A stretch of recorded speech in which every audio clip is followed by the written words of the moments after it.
Welcome to Penrose Learning, where we make understanding easy. You start by removing power-saving barriers so the device genuinely works hard. First, turn off any battery saver and disable adaptive brightness. Make sure brightness is set to 100%. Once done, enable all radios, Wi-Fi, Bluetooth, GPS, NFC, and connect to networks and devices. You also set screen timeout to a long interval so the display stays active.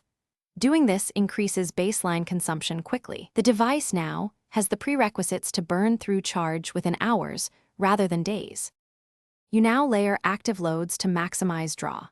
Start streaming a high-resolution video while running navigation and a graphic-intensive game in split screen, simultaneously record video with the camera.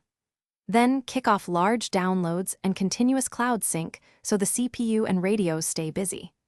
Also enable vibration and haptic feedback, set a live animated wallpaper, and force GPS location updates. These concurrent processes create sustained CPU, GPU, storage, and radio use, which you finish by sustaining the drain until the battery reaches your target.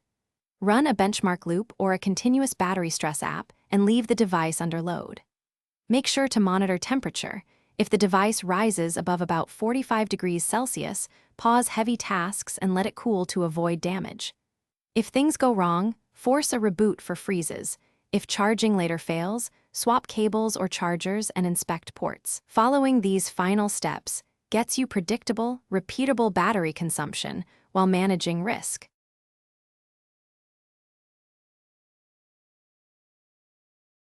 Thanks for watching. If this was helpful, leave a like and consider subscribing. See you next time.